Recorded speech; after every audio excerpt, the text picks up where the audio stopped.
Hey, I'm Coach Jay. This is junior coach Andrew, Ottawa Valley Golden Boy Burgoyne.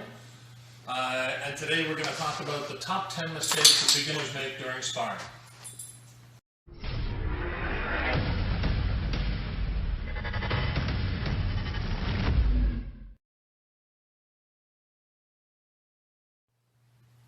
All right, the first and most common mistake that beginners make when they start sparring is what I like to call presenting your chin.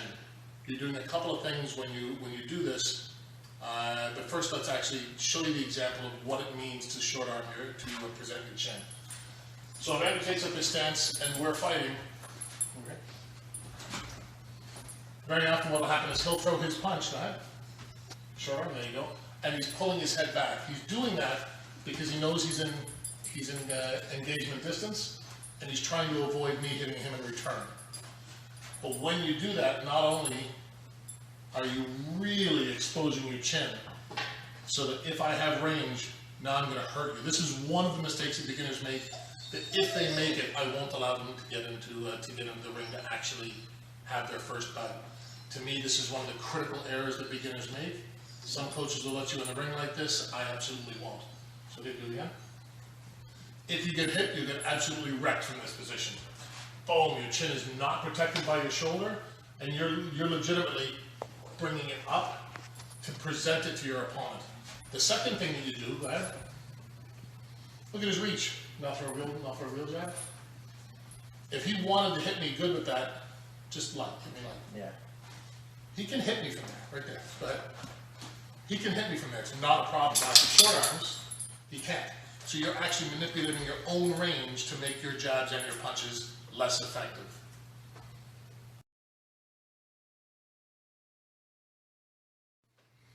All right, the number 2 mistake that beginners will make when they first start sparring or in bouts is what I call crocodile arming. You're short arming your punches. Crocodiles have tiny little arms like you're a T-Rex, and you're just throwing tiny little punches. Go ahead. You'll see this happen in shadow boxing, where somebody will shadow box like this, and you're going to fight the way you train. If you train like this, you're going to have a tendency to throw your punches short arm, right?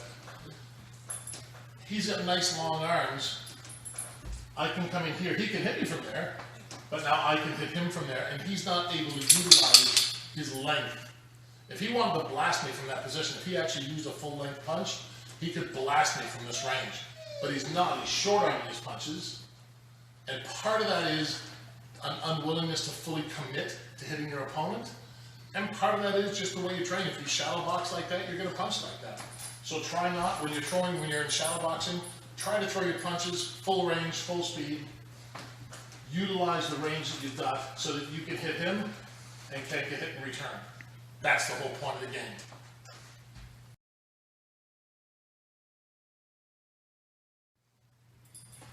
So the number 3 mistake that I find that boxers make when they first start sparring is a bit of a controversial one.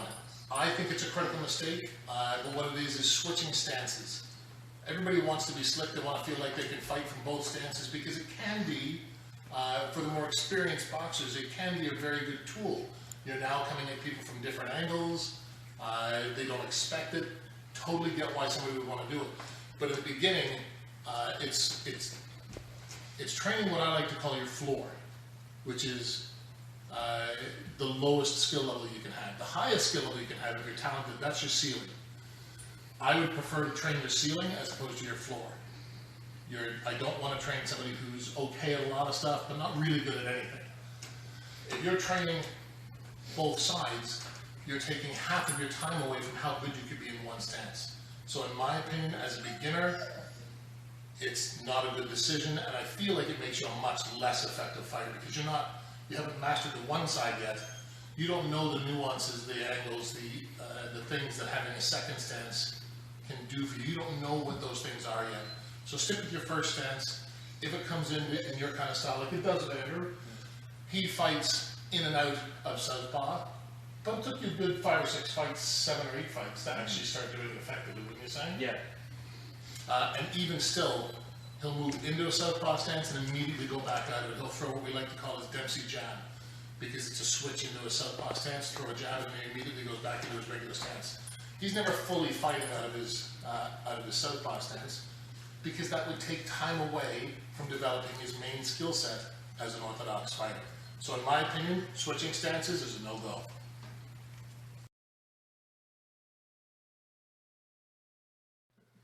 All right, number 4, and this one's much less controversial, but what I find one of the mistakes that beginners make is a poor connection to the ground. I'd like to get Andrew to demonstrate what I mean by a poor connection to the ground, and this can be with any punch, but it's most often highlighted when people throw their cross. So when he wants to throw his cross, so do it properly. If you'll see, it's hard to see here because his shirt's nowhere here, but his right hip is forward. His right hip has driven that punch forward. This is where the punch starts. That's where the punch is grounded. Obviously, that's where the punch ends. If any one of these aspects is not there, your punch is going to be weak. If your anchor is not there, your punch is almost non-existent. So I'll get you to throw one now without a good connection to the ground. So if you take a look, it's just his tiptoe on the ground. It's a really good way to recognize his strength of connection to the floor. If you're doing this with somebody and they throw a punch, go ahead. Got that. And you can put your hand on them and push them back, that means that he wasn't solid on that foot. So now come up and nice and solid. When he's solid, you can, oh sorry, he's got a necklace on, pushed it into his chest, but say sorry. But when he's solid there, you can push him on the chest and his connection to the ground, he's solid, he's not going anywhere. If he's got a poor connection, he's got a poor connection, his foot has to take that push up before it can catch him. So keep your back foot on the ground, solid. That's your anchoring to any good punch.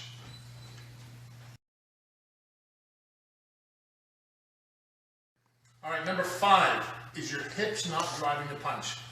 We just talked about this with the last one, the poor connection to the ground. That was the number 1 problem with crosses. And remember, your cross is your power. Your jab does everything else. Your cross is going to send a message. You want to send a good message, you got to have a good anchor to the ground. You want to send a great message, you got to drive your punches by your hips. So what I see a lot of people doing is they'll have a reasonable connection to the ground, but they're throwing for speed, and in order to get good speed, they're not involving their hips because it takes a little bit away from their speed. Go ahead. So like this. So he can throw. So throw, doesn't matter what punches. Any punch nice and fast. So you can throw them nice and fast, and they can look reasonable when you're on a bag, but a coach, a trained eye, will look at that and realize that you're not extending, you're not turning your hips. It doesn't matter how strong you are. I can hit pretty strong with an arm punch because I'm a big guy.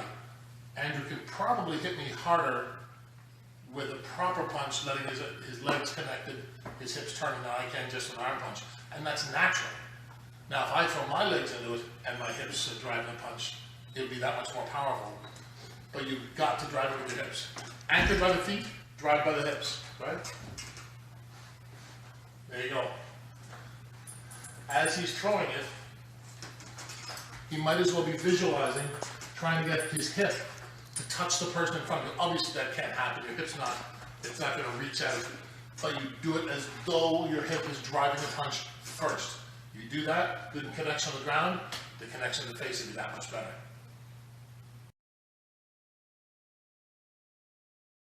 The champ is here!